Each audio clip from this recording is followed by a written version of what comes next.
আমার বাবার মুখটা দেখিয়া আমার কলিজাটা জানি না কতগুলা টুকরা হয়েছে। 100 বার না 5 লক্ষ কোটি বার বিচার হওয়া চাই শেখ হাসিনা। এবং কোথায় ওকে ফাঁসি দিবে? ওকে যেন এই শহীদ মিনারে এই আসমানের নিচে ওরে ফাঁসি দেওয়া হয়। আমি শহীদ মনের আম্মা বলছি, 19শে জুলাই সন্ধ্যা 7:30 আমার বাচ্চা আসরের নামাজ পড়ে আসছে, তখনও সে আন্দোলনে যায়। জুম্মার নামাজ পড়ছে, তখনও সে আন্দোলনে যায়। আমি অসুস্থ ছিলাম, 160 জ্বর। তখন আমার ছেলে বলে, মা মুখ ধরে মারছে, দেখো কীভাবে গুলি করছে। তখন বলে, আম্মা দেখো আবু সাইদের কীভাবে গুলি করছে। তখন আমি বললাম, বাবা এরা বড়, এদেরকে গুলি করছে।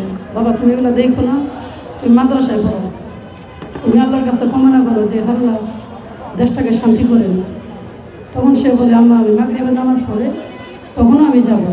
আমি বললাম, বাবা যাবো, ঠিক আছে যাও, আল্লাহর হাতে তোমার সালাম।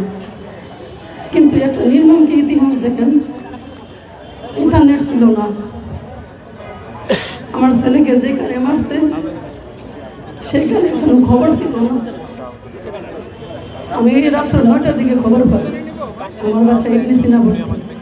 তখন আমি ইবনে সিনা গিয়ে দেখি আমার ছেলেকে বাইরে শুয়ে রাখছে। তখন আমি প্রশ্ন করলাম, উনি কে? আমি তো চিনতে পারতেছি না। তখন বলে, আপনার ছেলে। আমার বাবার মুখটা দেখিয়া আমার কলিজাটা জানি না কতগুলা টুকরা হয়েছে। তখন আমি কিচ্ছু চোখে দেখি না। বাবা তুমি এটা কি করলাম? দেখেন আমার একটা ছোট মেয়ে, এই মেয়েটা বাদ বাড়ে কয় মা এই মনে খাইব। আহারে, তখন আমি আমার মেয়েরে বুঝাইতে পারি না, মা গো তোমার বাই তো নাই। মাছ গোনা মাছ রান্ধে 5 জন মানুষ, অথচ আমার বাবা নাই। তার হিসাব করে সব রান্না করা হয়, খাওয়ার মতো লোক নাই। আমার সবার কাছে একটা অনুরোধ, ডক্টর ইউনূস সাহেব আপনি সহ আমার যে বাচ্চা যারা গুলি করছে তাদেরকে আপনি বিচার করবেন। এবং এই স্বৈরাচারী হাসিনা কেন পালাইয়া গেল, কেন তার ছেলে মেয়ে পালাইয়া গেল, ওদেরকে ধরে আনেন। ওর বুকে ওর বাচ্চার বুকে যদি আজকে এই গুলিটা লাগতো ওর কেমন লাগতো? আমার সন্তানের জন্য আমার যতটুকু লাগতেছে, সবটি মা সবগুলা সন্তানের জন্য এরকমই কষ্ট মনে হইতেছে। আমার কথা হলো, হেলিকপ্টারে আমার বাচ্চাকে মারছে, দেখেন আমি লেখা আনছি, আমার ব্যানারে আছে। এই হেলিকপ্টারের লোক র্যাব, সে কি করে ভালো পদ পায়? এখনো সে ভালো একটা পদে চাকরি করতেছে। এই নির্দেশটা কে ছিল? ডিবি হারুন, এই আয়নাগরের হারুন। হারুন কি করে পালাইয়া গেল? কি করতেছে আমার বাংলাদেশের লোক? কোন দেশে আমরা বসবাস করতেছি? মনে হয়তো না এটা বাংলাদেশ, এটা শুধু গরিবের রক্ত চুষা খাওয়া বাংলাদেশ। কোনোদিন এই বাংলাদেশ স্বাধীন হবে না, বসে না।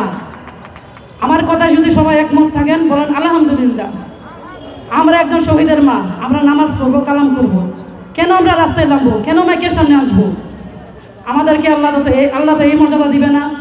আমাদের সন্তানরা দেখেন আল্লাহর কাছে এই কামনা করতেছে, হে আল্লাহ আমাদের মা রাস্তায় কেন ঘুরতেছে?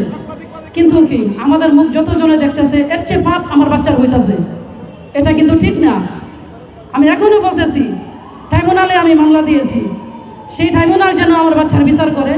যত আহত নিহত আছে সবার যেন সমানভাবে বিচার হয়। 100 বার না 5 লক্ষ কোটি বার বিচার হওয়া চাই শেখ হাসিনা। এবং কোথায় ওকে ফাঁসি দিবে? ওকে যেন এই শহীদ মিনারে এই আসমানের নিচে ওরে ফাঁসি দেওয়া হয়।